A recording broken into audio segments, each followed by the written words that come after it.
Good Good evening, evening, sir. Captain. Nice to see you smile again. You will get your fan later on. That fan is making me very conscious of my smile.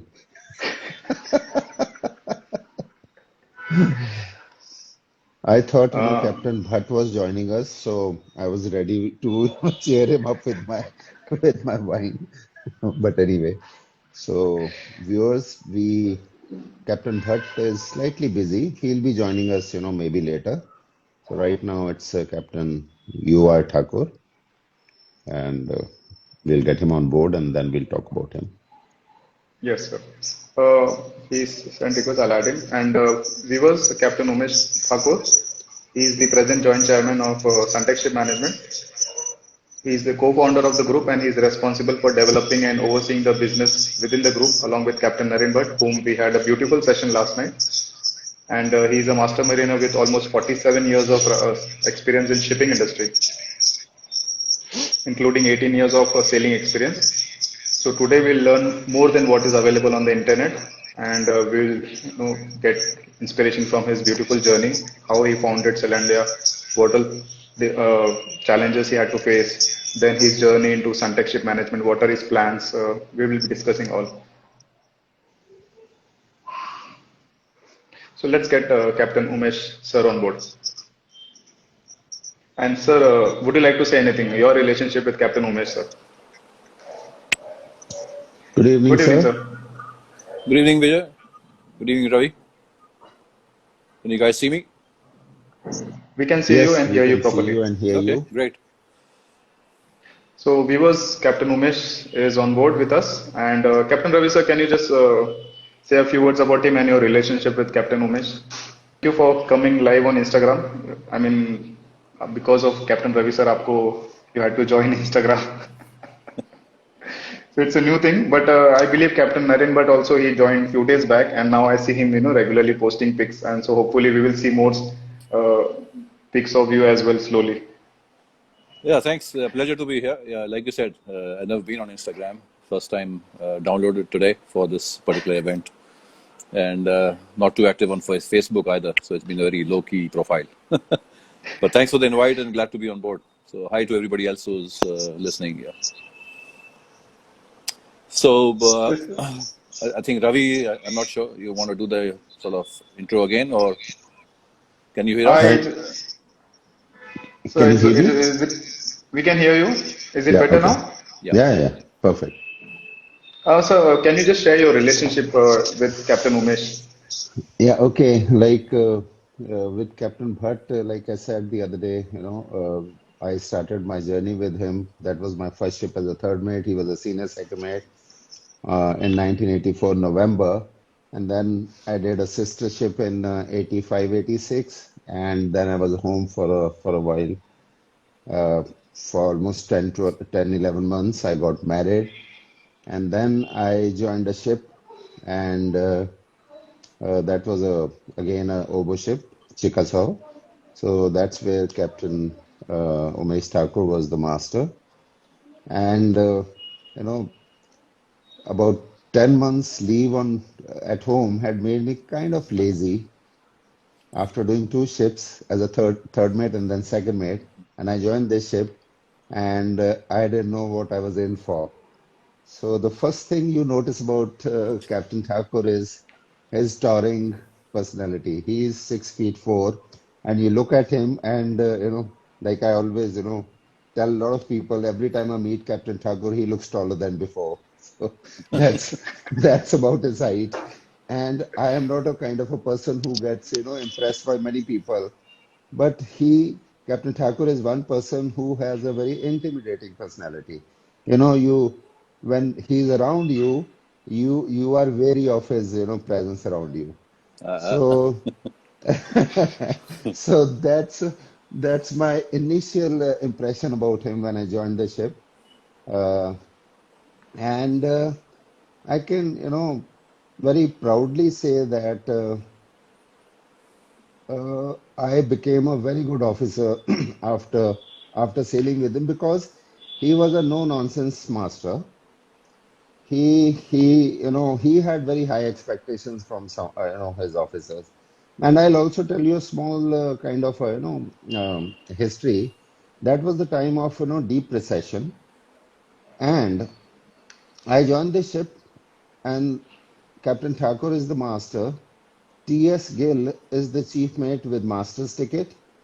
The second mate I am relieving, he was a second mate with chief mate's ticket. And the third mate was third mate with chief mate's ticket. And Ravi Chaudhary joins a second mate with second mate's ticket. So you can understand the kind of pressure I was in. And I was also kind of embarrassed and guilty. Oh my God, this is the time when people have, they are overqualified. There's recession, companies are having a field day, and they can, employ anyone. Just because I was an old hand with the company, I was put in the ship, and with all those people who were highly overqualified.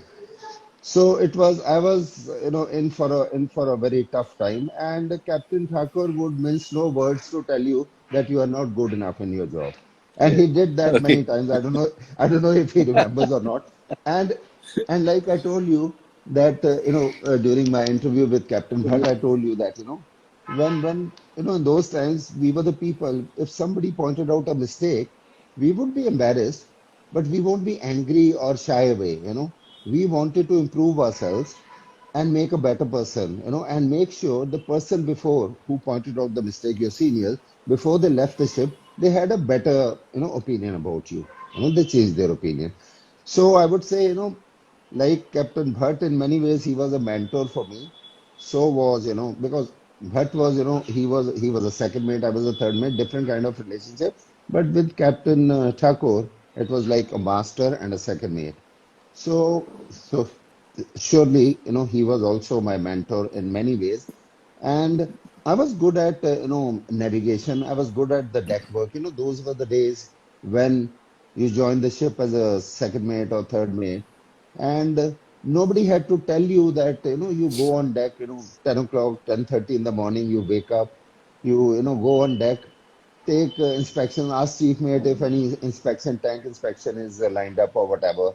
So you took interest in a deck job and go to the tanks and this and that. That was the regular thing. I was good in navigation. I was good in deck work, but I was terrible in paperwork. That is where I had a very tough time with Captain Thakur, and he made me perfect in that. He made me perfect in that. And of course, as a second mate, I had to make a passage plan, this and that. And he would ask me certain questions I had no clue about. And I wouldn't like to tell him that I didn't know, but it would be embarrassing. He's asked me something about passage plan or something, and I don't know it. So what I'm saying is that 3 4 months, whatever time I was with him, it was the best time as a trainee, second mate. I learned so much, and I mean, till today I remember him only for those 4 or 4.5 months I stayed with him, and he made me a better second mate, and also prepared me as a chief mate, as a master. This is how one should operate. These are the standards you have to maintain in the Bachchan Navy to survive. So that's Captain Thakur for you. If you want to take it from there and continue. Well said, sir. Well said. And as you mentioned, he has a beautiful personality. His presence on board means a lot. And as you mentioned, he's very straightforward. So, I mean, he changed you from what your experience. He's changed you completely. So I believe with him as a mentor in our Shantech ship management, we will also be able to, he will be able to help us and guide us as well. And many of the seafarers will try to become close to what he is right now. Which is Thanks a which lot, guys. is Thanks, Ravi. Yeah, Yeah, very yeah, flattering, continue, I sir. must say. No, I think it was good times. Yeah, I think we had, apart from the work side of it and trying to run a good ship, we had good times together. So that was nice. And obviously, I mean, you were a very good officer and turned out even better as we went along on the other ships that you sailed on. At that Thank time, you, sir. OSM and then Selandia. Yeah, after that. So thanks for that. Uh, So sorry, Ravi. Yeah, go ahead. sir, if I may ask, can you just share your journey, like from cadetship, which company you started, from where you did your pre-C, and then your journey from cadetship to master, and then we will continue from there. Okay. So going back into that, basically, I sort of spent my early years of childhood in Africa. My father was a dairy farmer in Tanzania. So I grew up on a farm for the first 4 or 5 years. Then I came to India for my schooling. So I spent about 6 years in Mumbai. So I was staying with my relatives, and I did my schooling, early schooling in St. Anne's in Bandra, Pali Hill. So I was there for about 6 years. From there, I moved on to boarding. So I was in Scindia School, Gwalior. So I spent the next 7 years in boarding and passed out from Scindia in 73. So that was, that was my schooling part of it. So after school, obviously, we were all looking for a career choice. And at that time, there used to be two major choices. One was the armed forces. The second one was the merchant navy. Yeah. The merchant navy was obviously the place to go for the money. The armed forces was for satisfaction and to serve the country. Yeah. So my first choice was to join the Air Force. So a lot of people told me, like, you're too tall, you won't fit into the cockpit, so forget it, don't even bother. That was the first reaction. But the sort of need to join, or the desire to join the Air Force was because I was, influenced by a lot of my uncle's friends who were all Air Force pilots, and they used to be at his place every weekend. They used to be based in the Hindman Air Force Base in Delhi, in Noida. I think Noida or Ghaziabad, yeah. So that was, I think, the early influence I had when I spoke to them and looked at what they were doing and how smart these guys were in and out of uniform. Pissing up like hell, that was one part of it, but otherwise pretty attractive career, I thought. So I did try to appear for the NDA. It didn't work out for various reasons. And then I have a lot of my uncles who are actually also ex-merchant navy. Yeah? So they were sailing on the ships out there. So when they heard that I'm interested in joining up, so they said, okay, we could recommend you to the companies we sail with.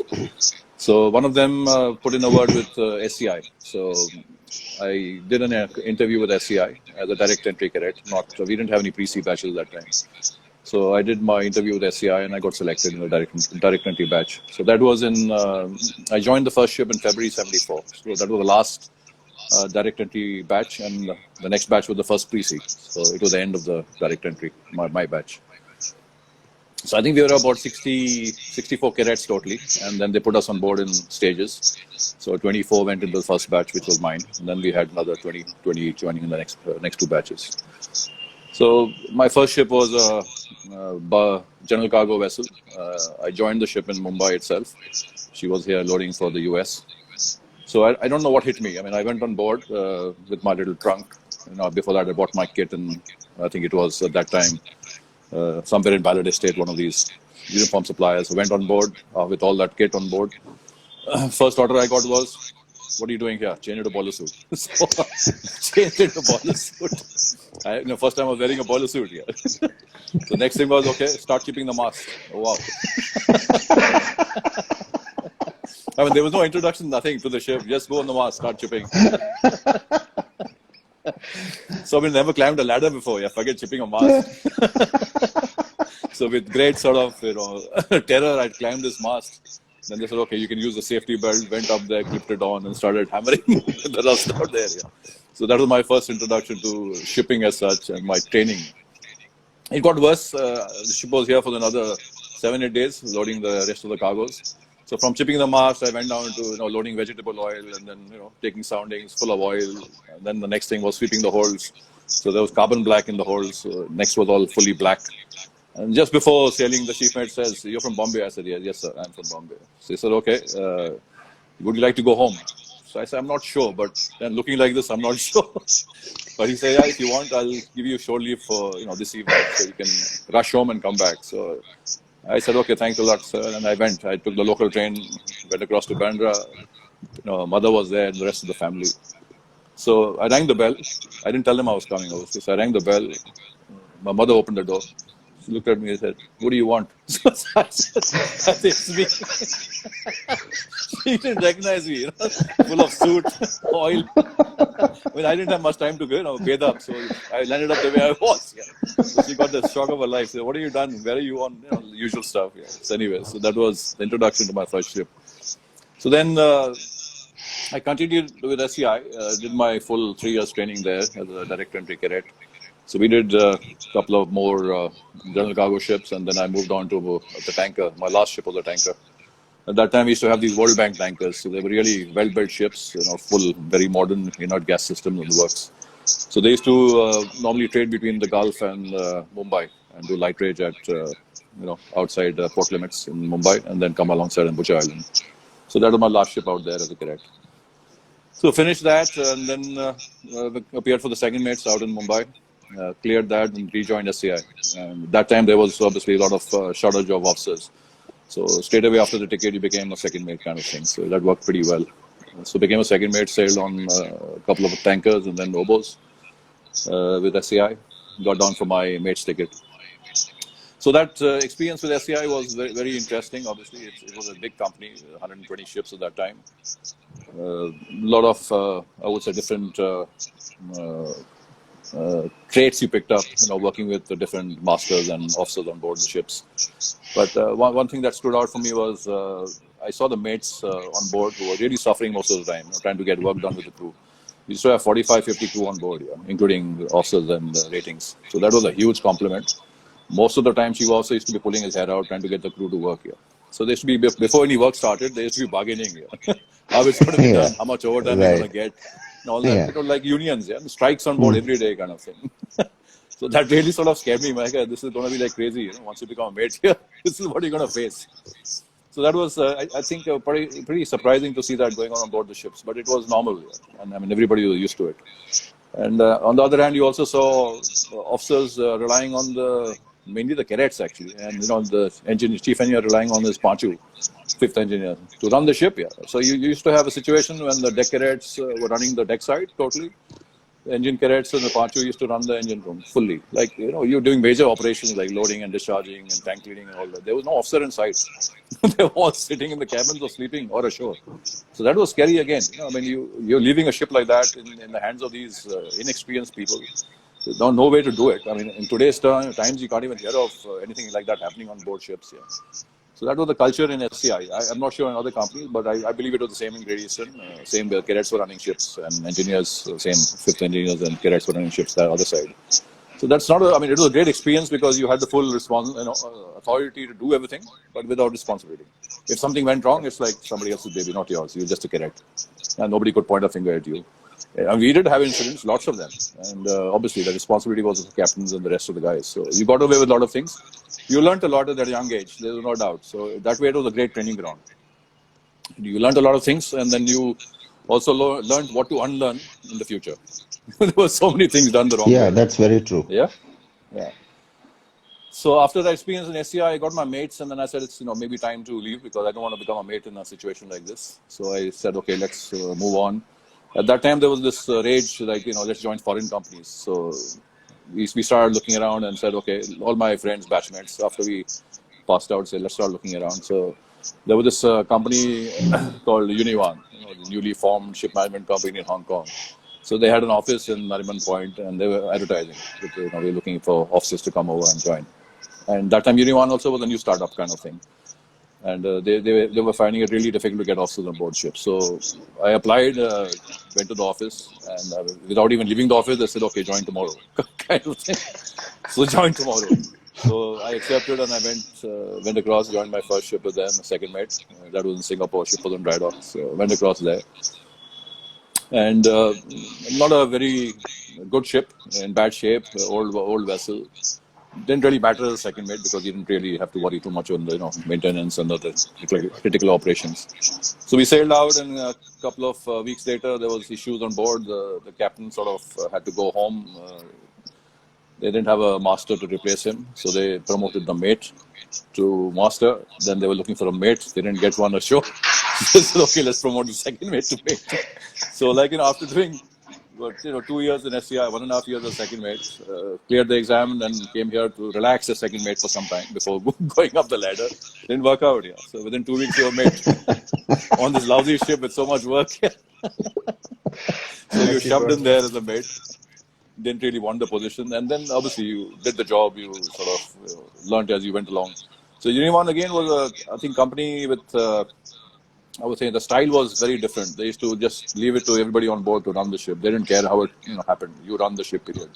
We don't want to hear about problems. Don't talk to us about problems. Just give us the solution and run the ship. That was the attitude out there. So it worked. Yeah, people did their job, and you had the responsibility, and you learned again on the job.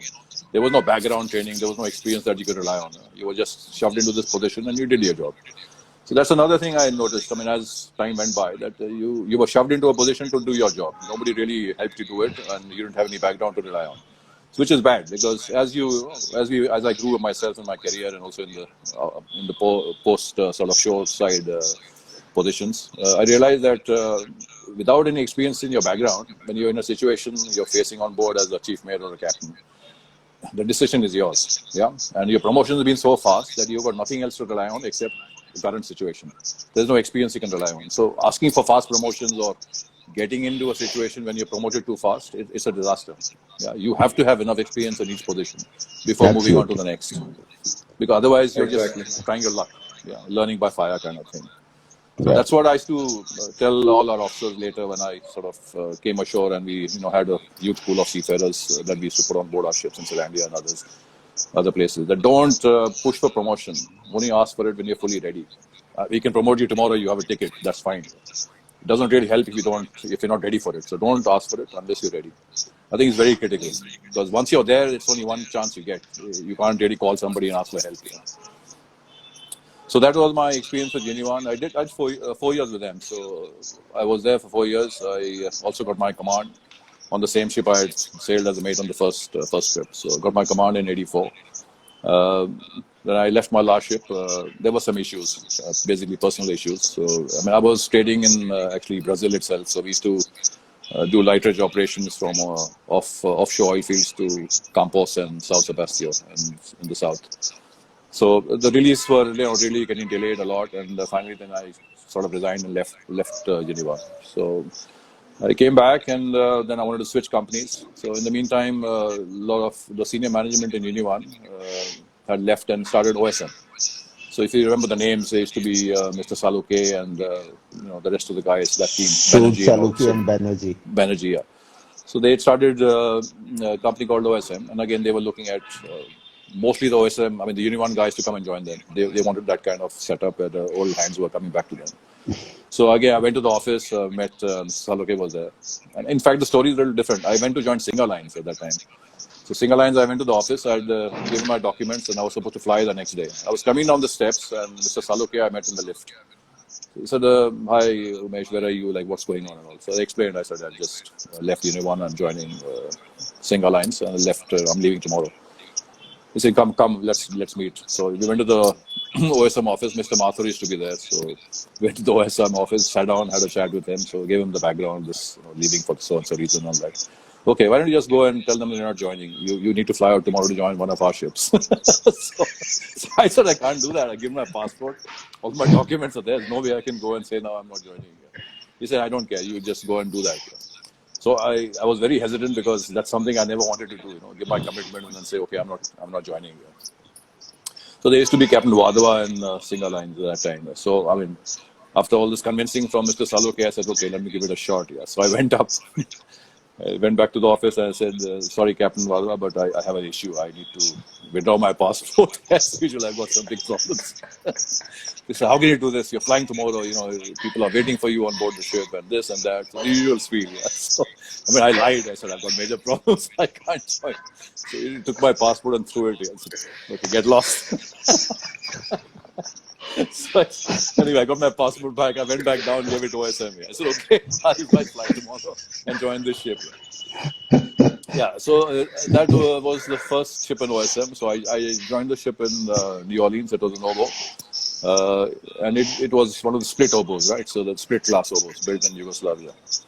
And they had a reputation. So these were all the Yeah. cargo lobos that were laid up in Amsterdam for years during the sort of bad times in shipping.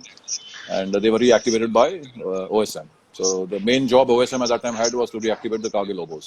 That's how they started this business. And the ships were in very bad shape, and obviously they had to be brought up to standard. And there was a lot of work involved here. So initially they were all trading on dry. So the idea was to give the ships enough time to get back to scratch. So I joined the ship in New Orleans. We were loading dry and this, that. And handing over was not there because the mate had been sacked. So there was no mate on board.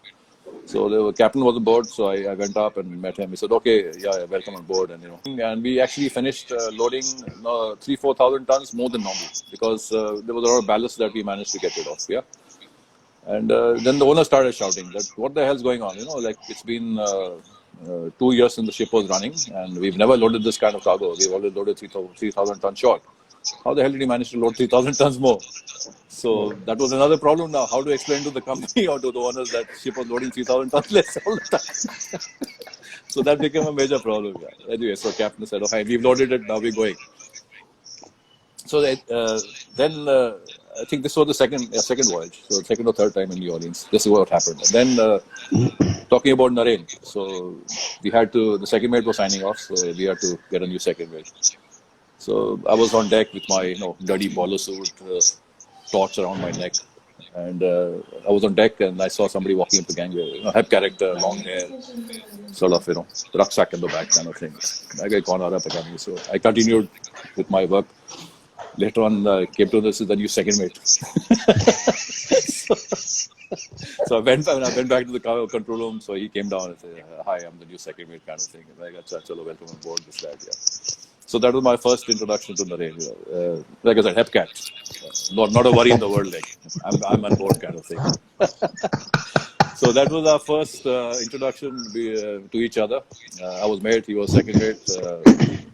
We sort of sailed out. Next problem, obviously, was the Panama Canal because, with 3,000 tons extra cargo on board, how do you get to the Panama Canal? Anyway, so that was sorted. We managed to get rid of some more ballast and made the trip through. I mean, it was really, looking at the drafts on arrival, hanging out there on the pulley ladder. Arey, kitna hai? Half centimeter, 1 centimeter. We made it. We scraped through on half centimeter or something. Overload. So we made it through, went across to Korea. And we had a cargo of corn. So went across to Korea. And then they decided to sign me off in Korea because after that they said we have a new building project going on in Korea. So they were building these obos, the Chokta and Chekasa, and a juice carrier. So they had a supervision team out there. So they said we need a chief officer. So would you want to go to Korea? So I agreed, and then that was the plan. I would go to shipyard in Korea. So Naren then took over as chief mate when I signed off, and obviously the ship was sold at the same time. So ship was going to be handed over to new owners. So considering all these cracks that we had on board and major problems, so ship was in dry dock after that, and we were trying to make sure that we were hiding everything from the new owners, which were Greeks. So they had a riding team on board, and it was really difficult to keep the guys away. But we managed a lot, and then I was still in the sort of ducts out there with the welders and all that, trying to weld some cracks which these guys had found. So Naren then handing over was in the duct only. So Naren came down in the produce, so I said, "Well, all yours. I have to fly tomorrow. I'm leaving now." So he took over in that condition, and I left the ship. Yeah. So that was, I think, the time we sailed, and we had a pretty good friendship that we developed. Like I think Ravi said earlier, Naren is the kind of guy that you take to instantly. A great sense of humor, a very helpful guy. He used to actually take over my watches. Never used to wake me up on the 4 to 8. He used to be there till 6:37, then wake me up. Say, okay, I'll go now. Come over, get your rest, kind of thing. So very helpful. So some second mate that you could always rely on, a good ship companion, and we had some great times out there. So that was our first introduction to each other. So we carried on, signed off. Then I was in the yard for about a year in the new building team, and we sailed out and then on the same ships on the obos. And I continued as mate there and took over my command after a couple of years on the same ships. So during that time, that's the time I met Ravi. Naren I never met after that. We sort of lost touch with each other. And I got my command. I actually joined OSM as a mate. When I left Unit 1 as a master, I came back one step down and joined as a mate. And then I took over command again on the obos. Main reason being same thing. There is no point switching to OSM again as a captain because they didn't really know what I was capable of. So they offered me mate. I said fine, that's okay. Yeah. So then moved up as master again, and so that was up till '92. So my total sailing career was about 18 years from cadet till I sort of left sailing. And '92, while I was on my last ship in dry dock again, the Chicasa, we were in Hamburg. So the management from the office was on board, and then they asked me, "What's your plan like?" I said, "Yeah, I'm pretty happy sailing. I go back on vacation and rejoin after 3-4 months." They said, "Okay, we're looking at somebody in our Mumbai office, the crewing office, because there's one of the owners that are interested in having their own rep out there. So rather than give it to somebody else, if you're interested, we can talk about that." So I said, "Yeah, it sounds interesting." So they wanted a sort of marine super kind of thing in the office in Mumbai. So I came back home and then discussed it with my wife, and she said, "Yeah, it's fine. Obviously, we like to have you at home, kind of thing." So based on all that, I sort of agreed to join the Mumbai office, and it was a big sort of decision because when you were sailing at that time, you were in the range of what $2,500 kind of thing, which was the ransom, king's ransom, and the salary ashore was like 20,000 rupees. Yeah. So it was a big step down. So you had to figure out whether you want to do this or not. Yeah. So for the sake of being with the family and trying something ashore, I said fine, let's do this kind of thing. So I came into the OSM Mumbai Manning office. Mr. Mathur was the guy in charge there, and there were a couple of staff members out there, and started working I think in June '92 in that office. The office next door to us was a company called SDS Corporation. So that was a ship agency and chartering office. And by coincidence, a couple of weeks later, I find out the Captain Bhatt next door was working in SDS Corporation. So by coincidence, Naren also decided to take a shore job at the same time, and he joined SDS Corporation. So it was amazing. Like OSM office, I'm here. Next door is SDS Corporation. So that's how we met the second time. Yeah. So it was really quite a coincidence. So then we sort of reignited our friendship, and Naren was in a very cushy job. Yeah. So and he used to stay that time in this place. I think it was Colaba. I used to stay in Andheri, so I used to take a train ride, local train every day up and down, and buses both sides. Kind of, it was a tough job. Yeah. On $20,000, you couldn't afford much. So Naren had this Maruti 800 at that time, and with a driver given by the company and all that. So Naren had a fancy lifestyle. Yeah, staying in Colaba, Maruti 800 with a driver and all that, and eating out every night, partying and kind of thing. I used to go quietly home, eat my food, go to sleep, come back to work next morning. Yeah.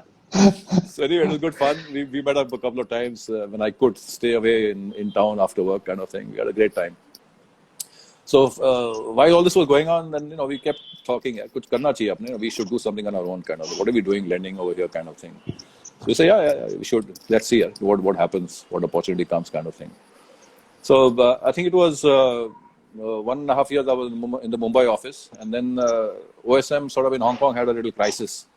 The top management kind of had a fallout with each other, and sort of they decided to sack the top management. And the owners, Cargill was the owners, so actually behind the scenes of OSM. So Cargill decided to shut the company down. And so they had this crisis when the marine personnel department, everybody was to be sacked. So they asked me to come in, join the office in Hong Kong. So I sort of agreed. I said, fine, Hong Kong sounds better than sitting in Mumbai for the next 5 years on this 20,000 salary. So let's go back to Hong Kong. So went to Hong Kong and joined the marine personnel. So that was good because in Mumbai I was doing the same thing. I knew the whole pool of officers and the ratings. So it was same continuity out there and the same kind of job, planning and putting the guys on board and getting them off, kind of thing. So continued over there, and like I said, in the meantime, Cargill wanted to sell the company. Close the company down and return the ships back to the owners. So at that time, they had a fleet of, I think about close to 30 ships. Main owner was still Cargill. Their fleet was about 17 ships, and the remaining ships were third-party owners, including a company called EAC. So while all this was happening, me and Naren were in touch because I kept telling him that yes, so thing is going on, and we now have a chance. We've been talking about doing something together. So here's our chance. Yeah. Oh. So Naren came across to Hong Kong. Umesh, I've heard that so many times. I've heard this story so many times. I'm getting bored. Yeah. It's for the rest, not for you, man.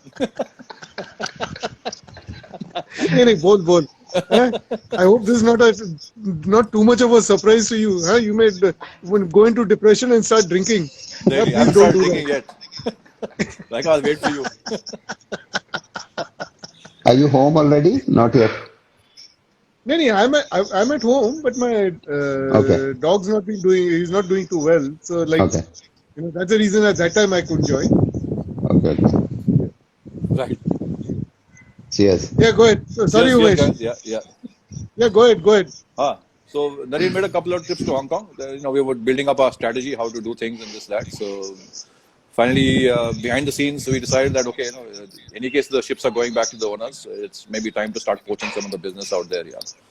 So we put in a couple of offers to the guys that that I knew I was working with, and said that okay, I could go back to India and set up a mining company and work with these guys rather than them losing the pool of officers that we had on the ships. So it sounded quite interesting to them, and we managed to get a confirmation from EAC at that time. So EAC had a pool of 6 bulk carriers and tankers with OSM underlying. So they were going to go back to EAC in Copenhagen. So that was the first break we got. And in the meantime, like I said, the Cargill owned fleet was going to go back to third-party manager. So while all this was happening, we had actually come to know that Akomarit would be the sort of, the new third-party manager for the Cargill fleet. And we, again, a bit of strategy and planning, we managed to put in a sort of, I would say, a proposal, including budgets and all, to the head of crewing in Akomarit Glasgow, who was visiting Bombay. So we obviously didn't have an appointment or anything. So we managed to slip a proposal under this hotel room door, so which we managed to slip in. So there was a lot of spying and all going on behind the scenes, and we figured out where he was staying, and we put this proposal in. So nothing happened. We didn't get a response, nothing. So out there in Hong Kong, they obviously didn't know about, we assumed that they didn't know what we were doing, behind the scenes. So we had this ESC thing already going on the side, where we were going to set up a new company in Mumbai for the crewing. And suddenly, when I was still in the office out there, the MD one day called me inside and said, I believe you're looking at leaving. So I said, yeah, obviously, company is shutting down, so why stay here? Then maybe go back to Mumbai and do something here. So he said, I know, you're doing something with ESC kind of thing. So I said, yeah, if you know about it, yes, that's going to be the next plan. Any case, ships are going back to the owners. It's nothing to do with OSM now. He said, yeah, good, congrats and all the best in doing that and all. And then I think I came back to Mumbai, and then suddenly we got a call from this head of HR in Akomarit. They say, yes, guys, I've got an approval from the owners, and we can look at working with you chaps. Yeah. So then the guy in Hong Kong obviously was aware of what proposal we put forward to Akomarit, and he came to know about it. He said, yes, he's pretty happy letting us work with Akomarit on the cargo ships. Yeah.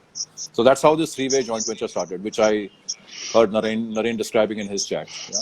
So that was the three-way joint venture. So we're very, very fortunate. This all turned out well, and at one stroke, we managed to take on kind of 22 ships. The advantage with us obviously was that we knew the whole pool of officers and ratings. So they sailed with us. We had sort of known them a long time, and they agreed to continue sailing with us in Zealandia. So that was the start of Zealandia.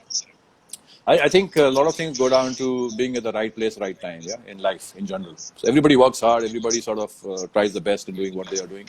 But it's a question of being in the right place, right time. So in our case, it was being in the right place, right time. We were very fortunate, lucky. So that was the break we got. If this hadn't happened, I was going back to sea. After $20,000 for 2 years, it wasn't working out. My bank balance was empty. So I had to go back to sea. So this came at the right time, and it was a great start for us. Yeah. So apart from the personal friendship we had, Naren and myself, we finally managed to set up a business together. And from there, obviously, the story goes on. Zealandia, I think, started with the crewing side of it. Apart from these two main partners that we had and the fleets that we had with them, we managed to get third-party business and grew over the years. So ultimately, on the crewing side, we sort of grew to a fleet of close to 175 ships. And then, like Naren's already mentioned, that apart from the crewing, we were also doing a bit of technical and bit of, I think, logistics, which was the Grab business that we had set up out here, hiring out Grabs to ships coming in without Grabs. And on the technical side of the JV with, at that time, Shooting Nights. So that was the start on the technical. So that was the Zealandia sort of startup story. Yeah. Going forward, obviously, it was again, I think circumstances that gave us an opportunity to sell. Once Zealandia was grown to a certain stage, I think the restructuring happened in the JV when ESC sold out to Shooty Knightson, so they moved out of the joint venture. And Acomar moved out because they already had V-Ships at that time. So Acomar became part of V-Ships. So V-Ships had an office in Mumbai, so they said we're going to move out also of Three. So it became a straightforward two-way joint venture with Shooty Knightson and us. So that's the time we sort of looked at doing some more things with them, and we started the technical out of Mumbai. And things grew to ship agency and also the logistics business. And after 3-4 years, Shooty Knightson sort of fell apart, and Knightson Group sort of took over the business, and they had gone public. So they were looking at trying to gain control over all the activities. So rather than have a joint venture with us in India, they offered to buy us out, which is what we agreed on. And they bought us out with the understanding that we continue running the Indian business for them. Then obviously the financial crisis came in a couple of years later. So Shooty, the Knightson Group faced the brunt of it because of a huge amount of debt that they had, and they had to look at divesting most of the business. Banks were taking over. So on the ship management side, we agreed to buy back the business from them. The business we had sold, including the other operations they had overseas, which was in Singapore and Philippines and also in the Baltic. So apart from the ones that we were running in India, we managed to take over the business with the overseas entities running. So it was like a fantastic arrangement and a good deal for us. I mean, selling at one stage and being able to buy it back at maybe half the price. So that was, again, right place, right time. Yeah. So that was the first sale and buyback that we did. And again, over time, it became basically a technical and crew management business with two separate sort of business areas. Over time, we got out of the ship agency business and also the logistics business. They had done their course of time kind of thing. And our main concentration was in crew and technical management. Further down the years, I think we got offers of buyout offers from various parties. Not very attractive, and we weren't very keen to sell at that stage. A couple of years later, we got some more offers, and there was at one stage an offer that we couldn't refuse. It was pretty good. So again, we decided that's okay. Now maybe it's time to sell the business and put your socks up and relax on the beach. So that's how we decided to sell to V Group. So offer came from V Group, and they took over our business. Again, with the understanding that we'll continue working with them, running the business in India, and looking at doing something more with them in their global operations. At the same time, V Group itself was taken over by another private equity group. So the owners at that time of V Group sold out to a private equity group. So they took over the company. So there was a lot of changes in top management in V Group itself. So the guys we had been dealing with, during the sale and before and after, they finally were changed. So there was a totally new management setup. Guys we didn't know. So we weren't really sort of seeing, eye to eye kind of thing. So we decided then to sort of part ways. It didn't make sense continuing with the new management because they had different ideas. So they bought over any case, and then sort of we slowly stepped out of the business, Darren and myself. So having done that, like I said, the plan was to retire at the beach, continue with the drinking and golfing and whatever else you wanted to do. Didn't last too long because two years down the line, there was one of our ex-partners and clients, Navigate. So they approached us, said, okay, you guys are done with this business and you should relax for a couple of years. Maybe it's a good idea that we try to do something together. So we started talking, and obviously then, like Vijay mentioned earlier, Navigate Ship Management was the company out in Singapore, and we sort of agreed to join hands with them. So that's how our, I think, phase 3 in the business has started now. So we are partners with Navigate Ship Management. I mean, with Navigate in Navigate Ship Management, now Suntec Ship Management. Suntec. So that's our sort of journey third time around. So plan is to continue running the business, growing it further. I think the success of us being sort of businessmen or entrepreneurs, I think has been always, the strength has been the floating staff. Without the floating staff, there's no business. you can have the best of the guys on the shore side, fantastic knowledge and great experience. But if you don't have the right guys on board, you're done with. There's no way you can run the ships. Yeah. So our business, I think, has been a success because of the guys we've had on board right from the beginning, starting from, I would say, the Selandia, for the first day in Selandia. The pool of seafarers we took over, they were the strength we had, and that's how we got the business. As we grew, others joined us. They were friends and colleagues, batchmates of ours. And again, I think the word of mouth was very important that time. Yeah. People were, you went out looking for people. As the new company, Selandia, you weren't all that well known in the market. So when you advertise for officers, captain or chief engineer plus the rest, the response was not so great. But the word of mouth was amazing. Guys brought their friends, come, let's go and join Selandia. It's a great company to work with.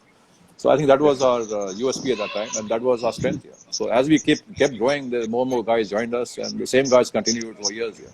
So even now, after the sort of transition to Suntec, there are guys who are ex-Selandia. They're back in the system again. Yeah. So that's been our strength, and I think it's been great to have you guys on board. Going forward, let's see. Like I said, our plan is to expand the fleet, expand the operations. So we need more and more guys coming on board. So we're looking forward to that. Yeah. You plan to take in more vessels from other managements as well?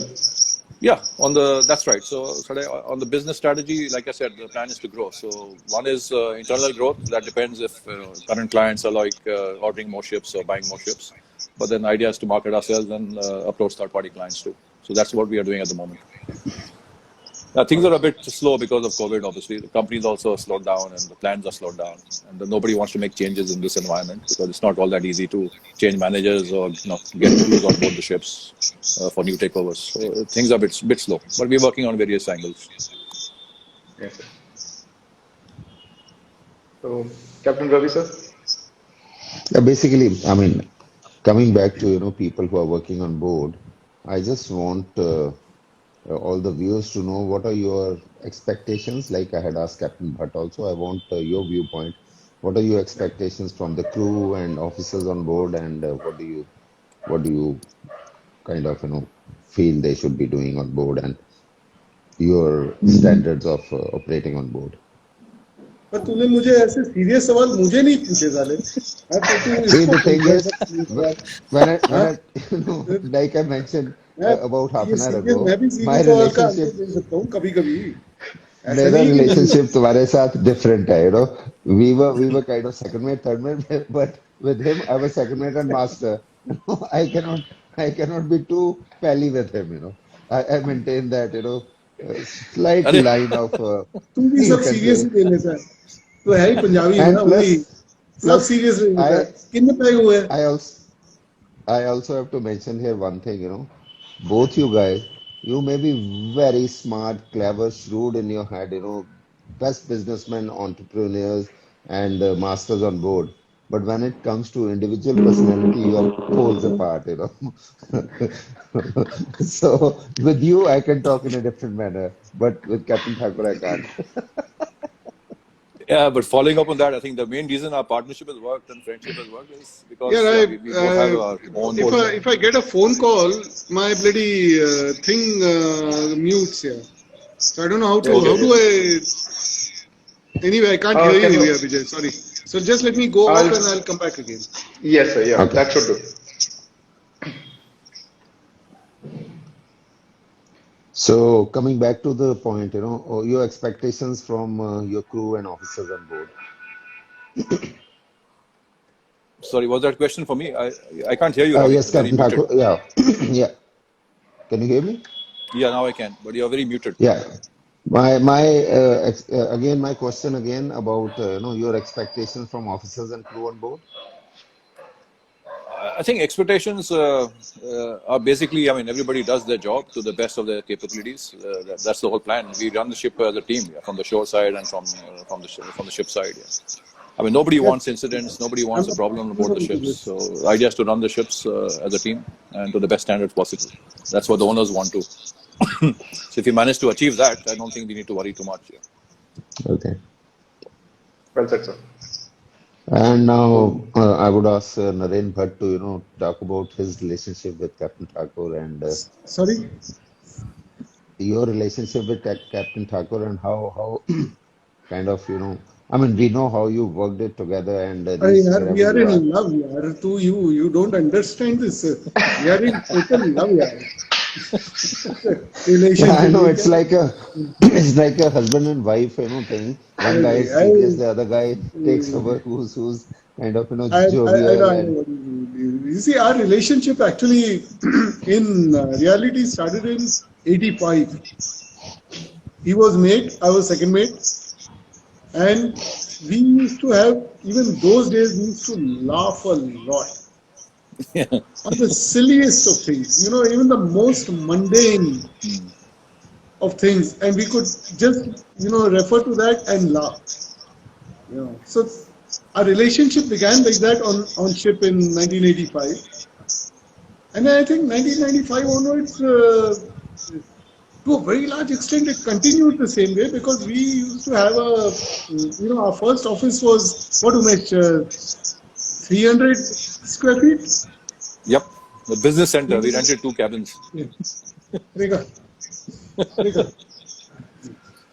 Yeah, that was So, an Nariman point. We couldn't afford anything bigger, so we had 2 cabins that we rented with a bit of exactly. space outside for It was the 300 staff. square feet. So we were both of us were used to sit in a place which was 5 feet by 10 feet Yeah, or about that. 11 feet, I think, kuch. Yeah. Both of us in that. We had 2 desks over there. And you won't believe it, like, kaam chal raha hai, we had just started the company and, things were going on, in hectic pace because you just started and like you want to, really work hard and do that. Suddenly in the middle of that, something we would find funny. And we had about 5 or 6 employees that time, 5 employees maybe. Yeah. We used to be sitting right out, means just starting behind the cabin, udhar ek choti si jagah thi hai. Suddenly they would look inside because both of us would be just sitting and looking at each other and laughing. And that, sorry, yeah, this I don't know. So we used to be sitting and laughing over it. The relationship has been based on a lot of fun, a lot of understanding, and a lot of trust. I start with fun because that is what has made this like really, really, really great for us. Because we've had great fun together too. It's not कि अच्छा Yeah. partner है and शाम हो गई तो वो इधर चला गया मैं इधर चला गया और जिंदगी ऐसे निकल गई अपनी. But we've had great fun together too. Then I think trust. If you ask me, you've got to be able to trust somebody to have each other. make things grow. Right. And I think that way both of us have been like very trusting of each other.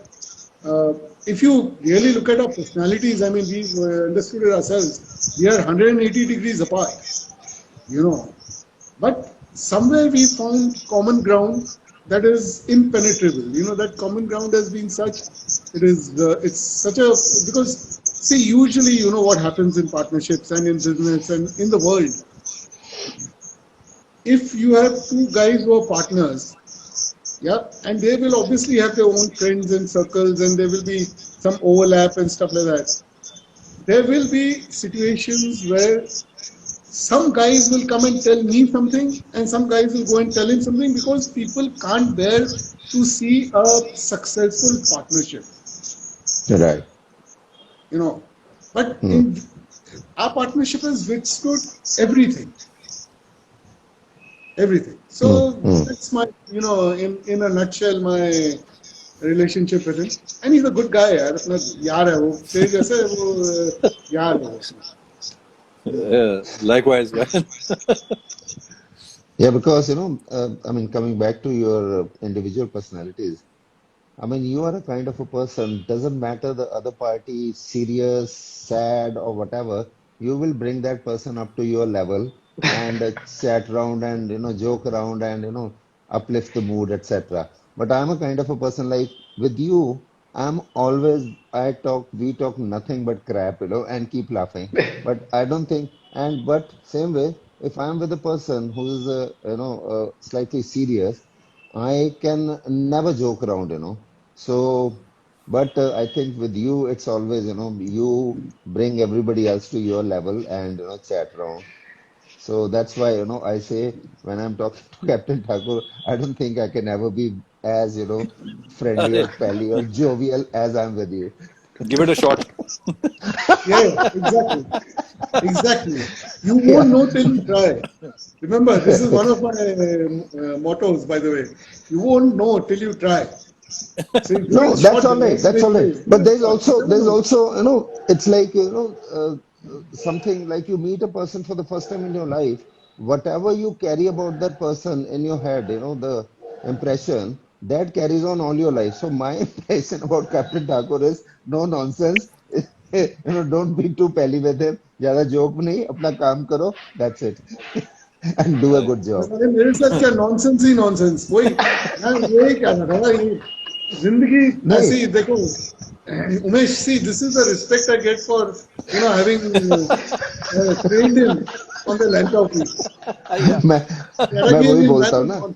मेरे साथ तुम्हारे साथ तो nonsense ही चल रहा था इसके साथ नॉनसेंस नहीं चलता है हाँ Your तो समझ training was गया different. Your training was मजाक में अगली बार तो गाली दे बम्बई देंगे यार साले कर वापस देंगे. नहीं आएगा तू समझा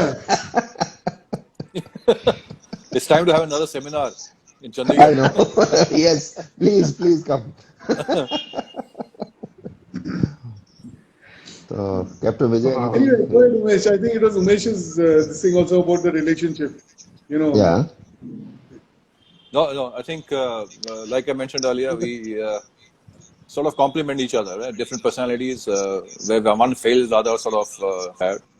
Backs up. right, Apart from that, it's a personal friendship that I think has grown over the years. Yeah. And it's not only the two of right, us. We obviously have other partners who have joined us in Zealandia as part of the business and continue to again in Suntech. So you both, I mean, I think you know about Captain Mervyn Martis, who is the CEO of Suntech Yes, Shipman, sir. Yeah. and Captain Sanjay Srivastav. He is the CEO of Suntech Crew Management. So they've both been partners with us in Zealandia, and they continued here. So I think the partnerships have all worked because we're all very comfortable working with each other. We're trusting each other all the time. And one right, is, coming in when the other guy is not capable of doing something, and vice versa. It carries on that way. right, right. I mean, Yes, sir. most, And apart from this, the partnerships that we've had with our clients, it's been JVs that we have had going for 20 years plus. Yeah. Most JVs fail within 3-4 years because partners fall out for whatever reasons. It's either personal, True. it's financial, or whatever. But we've had this relationship that we've kept going, and it's always been based on trust, yeah, and transparency. So Right. that's worked on the business side and also on the personal side. Yeah. Personal side. Right. Yeah, actually, to add on to that, we've had like I think 6 or 7 really good JVs in our lives, in our professional lives of Zealandia. There is not one client that has, or one JV partner who has gone back disappointed and broken the JV. It's just that circumstances. Either they were bought out by somebody, or they sold all their ships and they didn't have anything to contribute, or whatever, kind of thing. But we've always, there's not one guy who's left us just for, just because, I mean, for any uh, uh, questionable issues. things that we do in India and stuff like that. As I told you the last time, Umesh and I, we are very proud about one thing, that our money is clean money. Yeah. Yeah, True. yeah, you mentioned that. And so we've never done anything that's, and then people have been, so if we can, because the fact that we can have a partnership, a relationship like this and a friendship, that we could also have JVs and we could make them our partners and we could be with them like we are with each other almost. Today, if you look at, say, Axel Eisen, he used to be one of the biggest ship owners in 2007 or so. He had some 135 ships in Norway. And then unfortunately 2008 happened and everything went bust and he went bankrupt. But our friendship and our relationship continued. And today, again, he's back. Again, he's buying ships. He's doing a lot of stuff and whatever. And his ships are being managed by us, and we are again partners in a lot of things. I forgot to mention the last time that we also invest in ships on and off. So till now we've actually owned 3 ships from the time we started, and we sold fortunately at the right time. And we are currently invested in different ships. Like we take part ownership of a vessel, or we take part ownership of companies that own vessels and stuff like that. And these ships then we manage ourselves. We are already doing that. Okay. So if I may say, Yeah.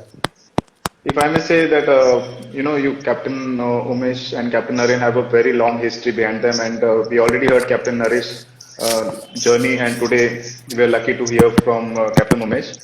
And you mentioned that your friendship and your relationship was full of fun, understanding, and trust. And I believe this one, if every seafarer on board 23 crew members or 25, doesn't matter. If everybody builds the same thing, they have the trust, understanding, and have fun as well, then the entire shipboard operations will be, perfect, with literally no accidents and no injuries. That's how we want to run the ship. And also, Captain Naren sir mentioned last time when he had his advice for the young guys, deliver. If every person delivers, whether be it ashore or whether be it onshore or at sea, the life is much easier for everybody. Everybody does their role perfectly. And Captain Umesh mentioned today that work as a team and have the work in the best standards as possible.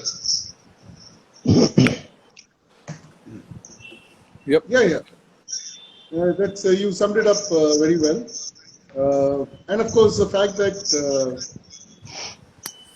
all of us, have a history and a story. We are fortunate that we have got this opportunity to come here out in the open and actually, tell our story.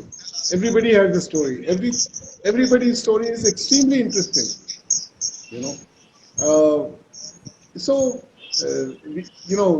We thank you for giving us this opportunity to come out here and present ourselves, to the general maritime community in India. And we wish all of them the very best. We think Indian maritime community has always contributed a lot towards world shipping and will continue to do so, and we should try and make it actually bigger than Philippines. The Indian maritime community has to grow bigger than the Philippines maritime community. And I hope that, we can achieve that. Definitely, sir. And I have one last question. Yes, sir. Yeah, Go ahead, one last question for both Captain Naren Bhatt and Captain Thakur. We know the kind of officers we had in the 80s and 90s and the latest breed which is coming. Do you feel there's a deterioration in the quality of officers and crew? And if yes, what do you want them to, how would you like them to improve on what aspect? I would say it's not a sort of different breed coming in. I think the training obviously is much better than what it was during our times. There's no doubt about that. Obviously, at the same time, there's more challenges on board the ships. The ships have become sort of more automated, more technically advanced. And there's a lot of pressure on the staff now on board because of the regulatory bodies looking at the ship at all times. I mentioned earlier that we got away with a lot of mistakes in our time because there was not so much of, I would say, focus on the ships, and you were left on your own to do things, and you didn't have so much focus from any side, either from the office or from the regulatory side. What I think is happening is there's a change in attitude, right? During our time, I mentioned we had phases when there were no jobs available, so you wanted a job and you wanted to do it, to your best capability and hang on to it. You had no choice but to do it well and hang on to it. If you didn't, you got sacked. And then you were sitting at home for a couple of years without a job. So it's a question of when your belly is full and your bank account is full, then you don't bother too much about the work. Yeah, Right. Your focus is in other places. So I think it's a change of attitude. So whatever happens, I mean, whether it's good times or bad times, I think the attitude has to be that I need to do my best at my job. Yeah, and it's important to me. Other things are secondary. The job is most important. Absolutely. Yeah. Absolutely. Captain Another Bhatt. thing, sir, I would like to mention that. Add on to what Umesh said. Good people need to have professional pride. Professional pride, yes. Again, I've I got a phone call and I've lost the thing. But you guys can hear me, right? Yeah, yeah. Yeah. Yeah. So you've got to have a little bit of professional pride. Number one. Number two is yes, attitudes have changed, things have happened, but it's like I think that 30 years ago, 35 years ago, the guys who had at that time who were 64, my age or Umesh's age, the captains and the chief engineers and the chief officers who were 50 or whatever, they always used to think that this new breed that has come in is no good. I mean, they are not the kind of guys that we used to have. I mean, this has always happened in every sphere, every profession in life. So the one thing that we feel that the guys of the current generation should be, they are well adapted to the changes that are taking place on the, especially on the technical front, on the tech front. So they are well adapted to it. So they have that advantage, especially the guys in India. I think most of the guys come out from schools and all fairly well adapted to the tech scene.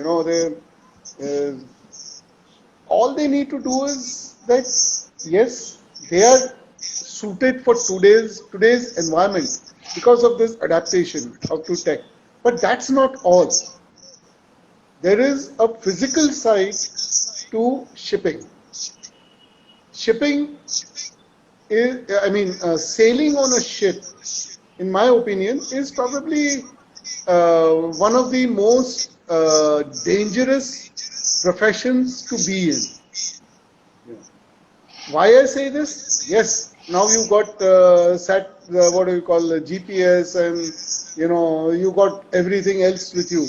But if you are in the middle of the Pacific, 2,000 miles from land, it is your experience. If you run into bad weather or you run into problems or whatever, it is your experience, the physical experience, that will save you. You suddenly have a blackout, meaning, okay, or let's say your GPS or whatever, you got 3 GPSs or all of them conquered. Now you're in the middle of the Pacific and now you go to make Japan or Korea or Taiwan or something. Guys, that's a time where you will know, suddenly, it is at like 1 in a million chance. But that 1 in a million, there will be. That one is going to happen. It can happen to you. So guys need to, along with the tech savvy, they also need to understand there's a physical side to this, where they've got to be more in tune with, aware of what is happening around them, be good at what they are, because one day they are going to command. And if you're going to command, if you don't know what's happening below you by sitting in your cabin, then there's something wrong with you. You can never be that means you've not learned enough to be a master. But anyway, I mean, this is probably a little bit more open view of thinking. But I do agree with Umesh on this, is that there's been such a change of attitude that it's amazing. It's amazing. And but hopefully, they adapt and understand. They will, sir. Because there could be a time, there could be a depression where suddenly there are no jobs. Then you're 28, 30 years old, and the only thing you know is being on a ship. and you got to stay at home for 1 year, 2 years, 3 years, then that shouldn't make you understand that it is important to be good and in what you do. Yes, sir. Anyway, Sir, I think काफी लंबा चौड़ा lecture दे दिया। देख उमेश, मैं भी जानता हूँ ऐसे बातें करने की, ऐसे नहीं है कि तू ही बात कर सकता है। Yeah. Oh, very profound. sir, like I mentioned last time also, I've been So associated with are we Navigate. calling it a night now? Because I can't hear you guys, but from your Okay. expressions I can see that you're either enjoying it or you're just making faces to make me laugh. Chalo Okay, guys, Sriga's calling. I need to go down. Yeah. Jovi needs to be given his medicines. So, sure. excuse me, guys. Take care. And Yeah. thank you so much. Thank you, Ravi, Yeah. Vijay, Umesh. Okay. तू करते रहे बात, लगा ले, अरे, मजे कर, एक दो पैग भी लगा ले साथ। After this, बड़ा टेंशन है इसमें.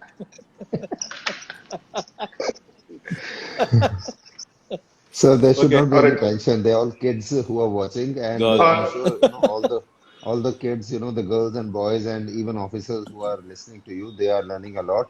Like the other day, Naren Bhatt was talking about his life story, and Right. Captain Vijay told me, he said, "I'm so inspired that I feel I have to leave sea and do something bigger." So that's the kind of inspiration you all And thanks give to for the the opportunity, and it's been great talking to all you guys and the ones who are listening and logged in here. It's really been great. yes. I hope it's So been I'm interesting. Yeah. It is very interesting, and trust me, sir. Let me just share a few words. I've been associated with Navigate as well, and then Suntech happened. I have seen the changes. I was in this transition phase, and I've seen the good changes happening. And I'm sure there will be a lot of beautiful and good changes in future planned as well. And retention was one of the best in Suntech, that I can openly say. The wages are in par with the market companies, but the retention is one of the best in Suntech ship management. And it is all because of, I may be saying out loud, but we have one of the two coolest chairmen in our company. And I can say that with these two live sessions that I've seen and listening to you today and last time with Captain Naren sir and today both together. So one of the two coolest chairmen that we have. And so one more thing I would like to mention about Captain Kunal Katil, sir, if you know, is a fleet personnel and then now the director. Appreciation. I mean, we all as a Navigate family, we know him. He's one of the best fleet personnel ever that I've seen. I've started with MOL, V Ships, MSI, and Navigate now. So he's one of the best. And I mean, he has a very good retention capacity that you can say. And he's really good in his job. So, and again, he's part of Suntech. So we are very lucky again. Yeah. And, Actually, we're also very fortunate to have inherit Captain Kunal from Navigate. Yeah, it's been great to have him with us. Yeah. He's a gem, sir. He's a gem, and he's always been there for us. And I see a lot of Celendia people, good people. I have interacted with them. Now our training has been improving. I see Captain China working really hard to ensure a lot of training and lots of induction is being carried out. Good changes. Like I've come from MOL and now Navigate. You must have seen that Navigate now Suntech. So I see a lot of good changes. And with that, sir, nothing from my side. Thank you so much for coming live and giving me this opportunity to interact with you, learn your experience, and thanks to Captain Ravi sir for making this happen. It's a memorable experience for me and for all the viewers. So thank you so much, and real pleasure, my pleasure, and all the And best, thank guys. you, Captain. And Thank you, Captain Thakur, and it's wonderful connecting again. And I hope likewise. you make a trip to Chandigarh and have some kind of a seminar, this time Suntech. And I'll definitely, when I come to Bombay next, we'll connect again. It's wonderful, chatting with you. And thank you so much for coming and sharing your valuable time. No, thanks a lot, Ravi. Thanks, Vijay. Thank All you, the best, sir. guys. Thank you. Yeah. Bye for now. Thank you. Bye. Bye, sir. Bye. So, Captain sir, Vijay, anything for the viewers? I was jotting down the points that you mentioned, but I believe they should write their journey, and make a book someday. I hope that. But if not, then these two sessions will be definitely useful for them. It has, I like we mentioned no before. Captain Naren sir, Kobi sir, thank you. I mean, we were not able to say goodbye, so thank you so much for Right. coming in between. I know you're having Absolutely. some issues, so Yeah. thank you so much. And entire everybody could see them live together. I think that's one in a other than seminars, ऐसा कभी opportunity मिलता नहीं है. Never one And on one. for this young guys, not even seeing ships, waiting for ships, different companies, they will also understand the perspective of a chairman's point of view. How they have, I mean, they know them as a chairman. Like we, with other companies, we know that this is a chairman. But what's the history behind? How they have reached that Absolutely. position? And somebody who's Absolutely. struggling to pass his second mates exam, or somebody who's struggling on board, finding difficulty, then they should understand, somebody else has struggled even bit further, more, and what they are Right. today. So you Right. can also do it, if they can, you Absolutely. can. Right. And it's very rare, it doesn't happen so often that, we read on, Google or wherever we try to, find out about the top guys from various companies, whether shipping or the business companies. But the actual struggle, we never get to hear. This is a once in a lifetime chance. That's why I'm saying, in a very informal chat, they so nicely they narrated their stories and in a jovial mood. So that's what something to take back home and learn from them. Yes, sir. So shall So we wrap that's it it, sir. up? And yes, sir, yes, sir. And viewers, thank you for watching. And this video will be available on my YouTube channel, the entire 1 hour and 50 minutes footage. 1 hour and 20 minutes. But unfortunately, on Instagram, sir, I'll have to edit it and make it back to 60 minutes. I'm not able to share it on the story, and then it doesn't get the views Okay. that it's required. So, but then the Right. link is in my bio, so you can anytime check my YouTube video for the complete footage. So this will be a Good. 60 minutes. So after the 60 minutes, the interesting conversation which happened that might be missed. So please, guys, bear with me. And thank you, sir. Thank you again. I must say, I Thank you, was Captain very Vijay.